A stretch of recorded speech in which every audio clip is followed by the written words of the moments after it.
తెలంగాణ రాష్ట్రం అంటేనే అంగరంగ వైభవంగా బతుకమ్మ పండుగలకు నిదర్శనం అని చెప్పవచ్చు. తెలంగాణ రాష్ట్రం అంటేనే ఒక తలమానికంగా ఉన్నటువంటి తెలంగాణ రాష్ట్రానికి తెలంగాణ అనేటువంటి పేరుకు బతుకమ్మ అనే ఒక చిహ్నంగా ఉన్నటువంటి నేపథ్యం ఉండే. కానీ ఈ రోజుల్లో ఇవాళ బతుకమ్మ చిన్నపోయింది. బతుకమ్మకు సంబంధించినటువంటి ఆలోచన చేసేటువంటి వ్యక్తులు ఎవరైతే ఆ బతుకమ్మ ఆడేటువంటి మహిళా సోదరులు కూడా వాళ్ళు తీవ్ర నిరాశలో ఉన్నటువంటి పరిస్థితి అయితే ఉంది.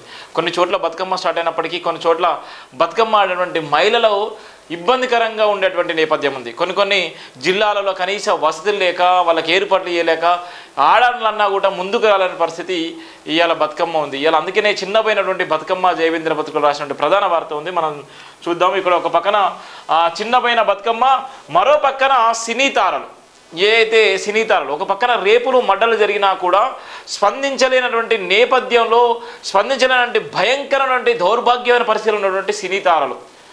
కానీ అగ్రవర్ణ సినీ తారలు, కమ్మ కాపు వెలమ అనేటువంటి సినీ తారలు, ఇలా కులాన్ని బట్టి స్పందించేటువంటి సినీ తారలు, ఇలా కొండ సురేఖ ఒక బీసీ వాక్యాలు లేచినటువంటి నేపథ్యంలో, ఎవరైతే వాక్యాలు లేచిందో వాక్యాలు లేచినటువంటి పరిస్థితులు, వాక్యాలు లేచిన నేపథ్యంలో, వాక్యాలు లేచినటువంటి తరుణంలోనే క్షమాపణ కోరినప్పటికీ నేను అనుకోకుండా మాట్లాడినా, నా మాటలు వెనక్కి తీసుకుంటానని, నేను తప్పైంది, నేను క్షమాపణ అని చెప్పినప్పటికీ కూడా ఒక మహిళా మంత్రి మీద ఇష్టానుసారంగా మాట్లాడేటువంటి దౌర్భాగ్యమైనటువంటి పరిస్థితులు.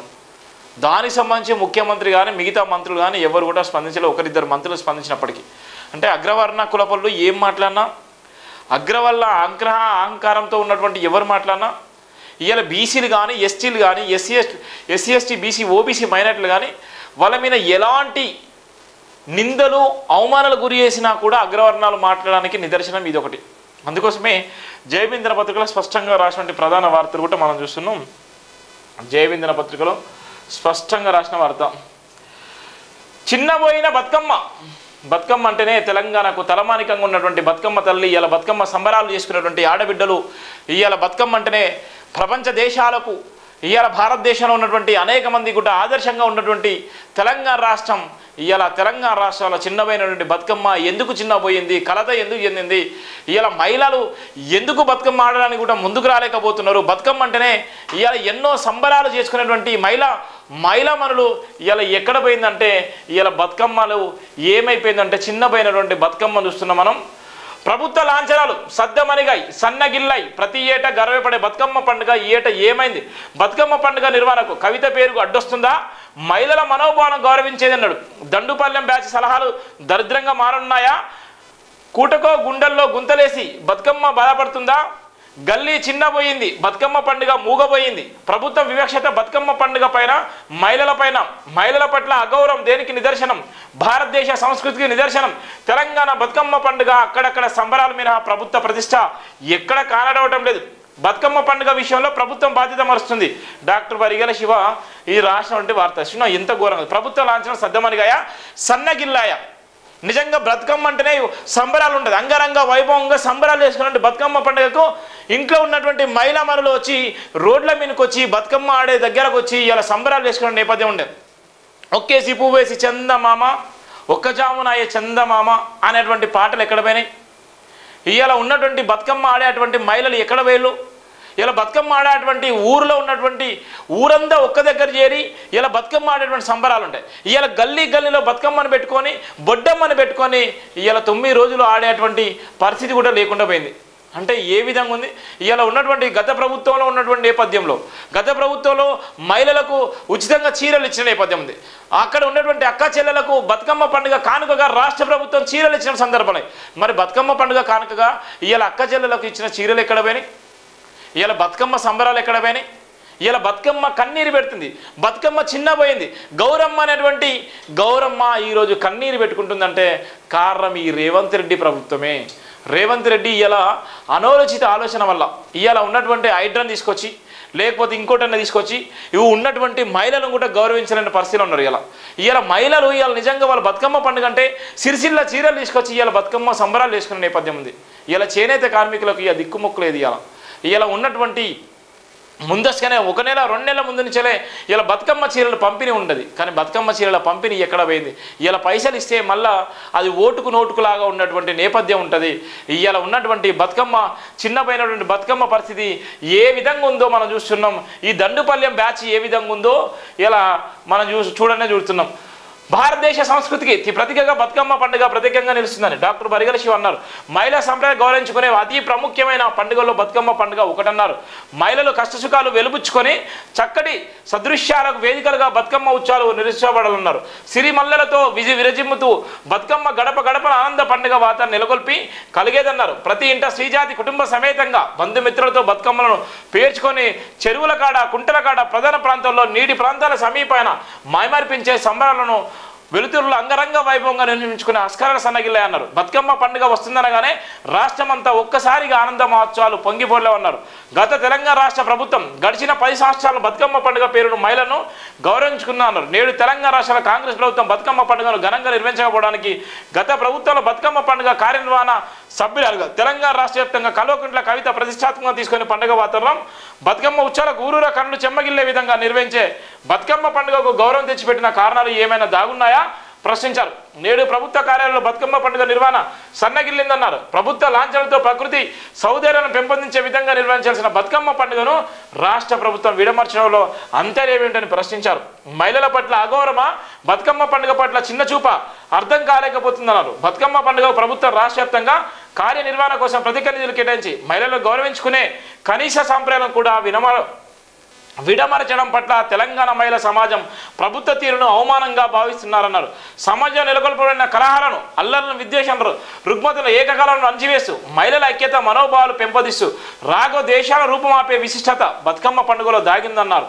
మంత్రులు, మహిళలు, నేతలు, శాసనసభ్యురాలు ప్రభుత్వాన్ని ఒప్పించడం విఫలమైనారని, ఆడబిడ్డలు ఘనంగా నిర్వహించుకునే పండుగకు అడ్డుపడుతూ ఆటంకాలు సృష్టించడం బతుకమ్మ పండుగకు అదిమి పట్టి అణచివేయడమే అన్నారు. మహిళా సమాజం పట్ల ఇంతటి వివక్షితం తెలంగాణ రాష్ట్రంలో ఎన్నడూ చూడలేదని ఇవాళ చెప్పకని చెప్తున్నటువంటి వార్తను చూస్తున్నాం. ఇవాళ ఉన్నటువంటి మహిళా మంత్రులు, మహిళా ఎమ్మెల్యేలు ఇవాళ ఏం చేస్తున్నారు? ఇవాళ వాళ్ళు ఎంత ఇబ్బంది పడుతున్నారు? ఇవాళ గ్రామాలలో ఇదే మినిస్టర్ సీతక్క వాళ్ళ నియోజకవర్గంలో ఇవాళ వాళ్ళు బతుకమ్మ ఆడే సంబరాలు, బతుకమ్మ ఆడే పరిస్థితిలో చీకట్లోనే వాళ్ళు బతుకమ్మ ఆడిన సంబరంలో కనీసం లైట్ లేవు, విధి లైట్ లేవు. అక్కడ ఏ విధంగా ఉందో చెప్పకనే వాళ్ళందరూ నోరు వెళ్ళవేసుకునే నేపథ్యం ఉంది. అనేక చోట్లల్లా ఇవాళ వాళ్ళ కనీసం లైట్లు లేక, ఏర్పాటు చేయలేక ఇవాళ ఇబ్బంది పడేటువంటి నేపథ్యం ఉంది. మరి ఎందుకు ఈ బతుకమ్మ మీద ఇంత చిన్న చూపు అంటే ఇలా ప్రభుత్వాలు మారిన తర్వాత, ప్రభుత్వాలు ఉన్నటువంటి పరిస్థితిలో ప్రభుత్వాలు ఇలా మహిళలను ఆదరించేటువంటి నేపథ్యం లేదు. ఇలా చిల్లర రాజకీయాలు చేస్తూ ఇలా సమయాన్ని వృధా చేసుకునే సమయంలో ఇలా మహిళల మీద ఇలా ఎంత భయంకరమైన వివక్షత చూపిస్తున్నారో ఇలా ఈ బతుకమ్మ పండుగ అర్థమైపోయింది. ఇవాళ ఎన్ని కోట్ల రూపాయలు అప్పులు ఉన్నా, ఎంత డబ్బు ఉన్నా బతుకమ్మ అనేటువంటి పండుగ సంవత్సరానికి ఒకసారి వచ్చేటువంటి బతుకమ్మ పండుగను గౌరవించుకోలేనటువంటి దౌర్భాగ్యమైన పరిస్థితిలో ఉన్నామంటే ఈ రేవంత్ రెడ్డి ప్రభుత్వం చెప్పొచ్చు. గత బీఆర్ఎస్ హయాంలో 10 సంవత్సరాలు బతుకమ్మ అంటేనే కల్వకుంట్ల కవితగా పేరుగాంచినటువంటి నేపథ్యం ఉండే. ఆ పాటలు రంగరంగ వైభవంగా హైదరాబాదు ఒక్కొక్క జిల్లాలో ఇలా సంబరాలు చేసుకునే నేపథ్యం ఉండే. కానీ ఇలా సంబరాలు ఎక్కడ చేసుకుంటున్నారు? మరి కవితకి ఇచ్చినటువంటి ఇన్ఛార్జిగా గత బీఆర్ఎస్లో ఆమెను బ్రాండ్ అంబాసిడర్గా చేసిన నేపథ్యం. మరి తెలంగాణ రాష్ట్రంలో బతుకమ్మలకు ఏమన్నా ఎవరినన్నా బ్రాండ్ అంబాసిడర్ చేసి బతుకమ్మ ఆడడానికి ఆయన ముందు తీసుకొచ్చేయాలంటే ఎక్కర్లేదు. ఉమ్మడి జిల్లాలలో కానీ ఇవాళ ఉన్నటువంటి జిల్లాలలో వెళ్ళాలి ఎక్కడ కూడా బతుకమ్మ పండుగలు లేవు. ఈ బతుకమ్మ పండుగ చిన్నపోయిందని చెప్పొచ్చు. అందుకోసమే చిన్నపోయిన బతుకమ్మ అనేటువంటి ప్రధాన వార్త కూడా జయబిందిన పత్రికలో స్పష్టంగా రాయడం జరిగింది. జర్నలిస్టులపై కేసులు పెట్టడం సరికాదు. సుప్రీంకోర్టు ఒక హాట్ టాపిక్గా నడుస్తున్నటువంటి చర్చ. జర్నలిస్టులపై ఎవరు పడితే వాళ్ళు బెదిరింపులకు గురి చేస్తారు. ఎవరు పడితే వాళ్ళు మేము ఇది చేస్తాం, కేసు పెడతాం, బ్లాక్మెయిల్ చేస్తాం, ఇది అంటారు. నిజంగా జర్నలిస్టులు రాసేటువంటి వార్తలు నిజంగా మాట్లాడే రౌడీలు కానీ, గుండాలు కానీ, ఇలా అన్యాయాల మీద ప్రశ్నించేటువంటి ప్రతి ఒక్కరిపైన ఇలా కేసులు పెట్టి భయభ్రాంతులకు గురి చేసేటువంటి రాజకీయ నాయకులు. నీకు నిజంగా చిత్తశుద్ధి, దమ్ము, ధైర్యం ఉంటే సుప్రీంకోర్టు అక్కడ చెప్తుంది జర్నలిస్టుల మీద ఎలాంటి కేసులు పెట్టడానికి వీలు లేదు.